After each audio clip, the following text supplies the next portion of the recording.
Assalamualaikum warahmatullahi wabarakatuh. Kita berjumpa dalam siri yang kedua dalam tajuk adab-adab bermusafir. Tajuk ini tajuk dalam pelajaran yang ke-27. Tingkatan 3 uh, sekolah menengah lah kan. Baik. Anak-anak sekalian, kita telah membincangkan tentang beberapa perkara yang asas lah daripada maksud musafir, dalil-dalil musafir dan juga adab-adab dalam bermusafir.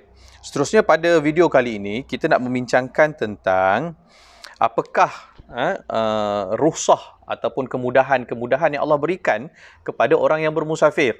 Maksudnya, apabila kamu bermusafir daripada point A kepada point B, kan? Keluar daripada point A, daripada rumah kamu nak pergi musafir kepada point B tu dan balik semula ke point A nanti, sepanjang perjalanan itu kita diberikan kemudahan-kemudahan. Ingat tak, pada siri pertama saya dah cakap dah bahawa solat ni wajib. Walaupun dalam keadaan, dalam perjalanan, dalam permusafiran sekalipun, perlu solat fardu. Tapi, dalam bermusafir ini, Allah berikan kemudahan. Apa kemudahan dia? Yang pertama, diharuskan mengqasar kerana mengqasarkan solat. Diharuskan mengqasarkan solat. Qasar ni ialah memendekkan solat. Apa maksud dia? Maksud dia, sekiranya dalam ada kemudahan. Kemudahan ni maksudnya kalau solat tu 4 rakaat, kita boleh pendekkan kepada 2 rakaat. Kalau solat tu 4 rakaat, boleh dipendekkan kepada 2 rakaat. Okey. Kalau 3 rakaat, 3 rakaat tak boleh. Dia kena kekal 3 rakaat. Kalau 2 rakaat subuh, 2 rakaat, tak boleh juga. Dia kekal 2 rakaat. Dah tak boleh pendek lagi dah. Tapi solat, apa yang boleh pendek tu? Solat yang 4 rakaat. Iaitu solat zuhur, solat asar dan juga solat isyak. 4 rakaat dipendekkan, diqasarkan kepada 2 rakaat. Yang kedua, diharuskan juga menjamakkan solat. Jamak ni apa? Jamak ni ialah menggabungkan. Jadi, ulama telah menunjukkan cara bagaimana untuk menggabungkan solat. Solat zuhur digabungkan bersama dengan solat asar. Boleh. Solat maghrib boleh dijamakkan, digabungkan dengan solat isyak. Okey. Boleh tak solat subuh digabungkan dengan solat zuhur? Tak boleh. Tak boleh. Solat isyak dengan subuh pun tak boleh. Solat asar dengan maghrib pun tak boleh. Jadi, cara jamak dia ialah zuhur dengan maghrib, zuhur dengan asar, satu pasangan. Satu lagi pasangan ialah maghrib dan isyak. Okey? Itu namanya jamak. Jadi, ada 2 kemudahan lah. Kita boleh buat jamak dan qasar. Dah lah digabungkan, dipendekkan pula. Jadi kalau contohnya zuhur dan asar, 4 rakaat kan? Kamu gabungkan, jamak kan? Tetapi oleh kerana boleh juga untuk diqasarkan, maka zuhur jadi 2, asar jadi 2. Akhirnya bila dah dijamakkan tadi, diqasarkan pula, maka kita boleh buat solat jamak qasar namanya. Zuhur 2 rakaat, asar 2 rakaat. Maghrib isyak pula. Macam saya cakap tadi lah. Maghrib 3 rakaat. Isyak 4 rakaat. Jamakkan dia. Tapi maghrib tetap 3 rakaat sebab dia tidak boleh diqasarkan. Walau bagaimanapun isyak boleh diqasarkan kepada 2 rakaat. Daripada 4 rakaat jadi 2 rakaat. Akhirnya solat kita jamak qasar. Maghrib isyak 3 rakaat. Kita bangun pula buat 2 rakaat. Begitulah kisahnya. Okey. Perincian dia kita akan bincangkan lain kali lah insya-Allah dalam tajuk yang lain. Seterusnya saya nak cerita tentang hukum-hukum bermusafir. Jadi hukum-hukum bermusafir ni ada 5. Ada wajib, sunat, harus, makruh dan juga haram. Ada Ada. Bila masa jadi haram tu? Bermusafir ketika untuk melakukan perkara-perkara yang haram. Itu haram. Contohnya apa? Nak tengok konsert liar. Dah tentulah haram benda tu. Konsert liar. Konsert tu sendiri. Konsert liar. Konsert liar itu sendiri adalah konsert yang membawa kepada kemaksiatan, sudah tentulah itu haram. Baik. Jadi apa lagi? Bermusafir tanpa izin suami. Ini kalau dah berumah tangga, suami dan isteri. Wanita, isteri perlu meminta izin daripada suami dia untuk bermusafir. Kalau tidak ada izin, maksudnya suami dia tidak berikan kebenaran untuk dia bermusafir, maka pemusafiran itu tidak dianggap sebagai yang syar'i. Maksudnya bermusafir itu hukum dia haram. Makruh. Makruh ni ialah Allah tak suka lah. Makruh ni Allah tak suka buat. Bagaimana keadaan dia? Bermusafir untuk melakukan perkara yang sia-sia. Itu maksudnya.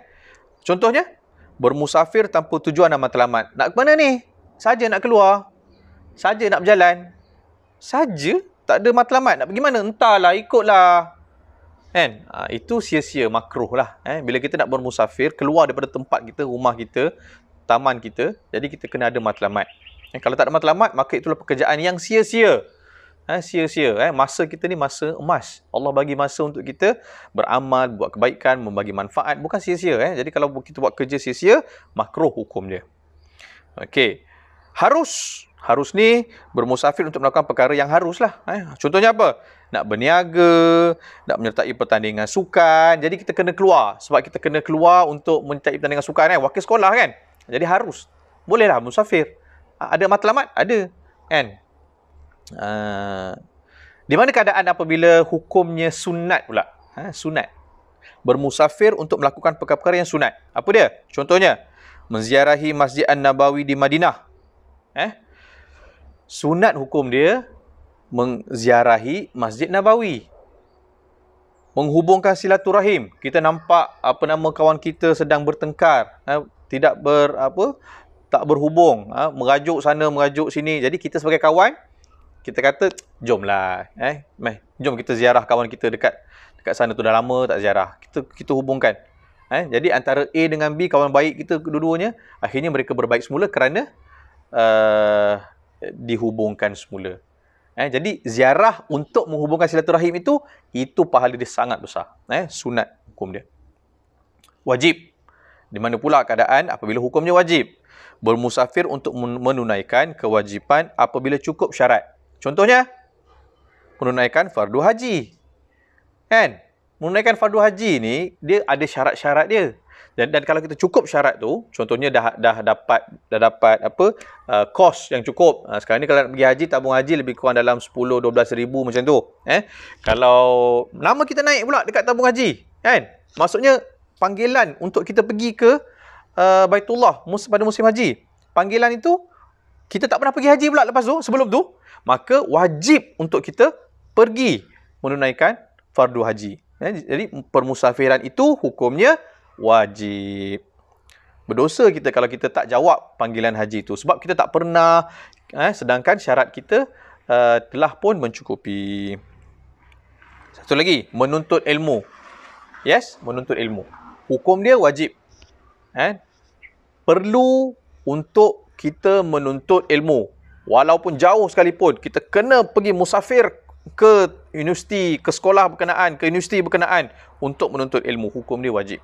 Kalau tak pergi, maka kita telah pun meninggalkan satu suruhan Allah SWT yang paling besar, iaitu menuntut ilmu. Sebenarnya bila kita bermusafir ni, besar manfaat dia. Dalam satu hadis bahawa Rasulullah SAW bersabda, riwayat At-Tirmizi, maksudnya 3 doa pasti dimakbulkan. 1, doa orang yang dizalimi. 2, doa orang yang bermusafir. 3, doa ibu bapa kepada anaknya. Jadi salah satu daripada 3 doa yang pasti dimakbulkan, Rasulullah cakap ni, hadis Rasulullah SAW. Salah satunya ialah orang yang bermusafir. Nampak tak? Nampak Jadi pergilah bermusafir, pergilah berziarah, eratkan silaturahim, pergi mencari ilmu, pergi tunaikan haji. Nak berniaga pun boleh, pergi. Keluarlah, mengembaralah, bermusafirlah. InsyaAllah besar ganjaran yang Allah berikan.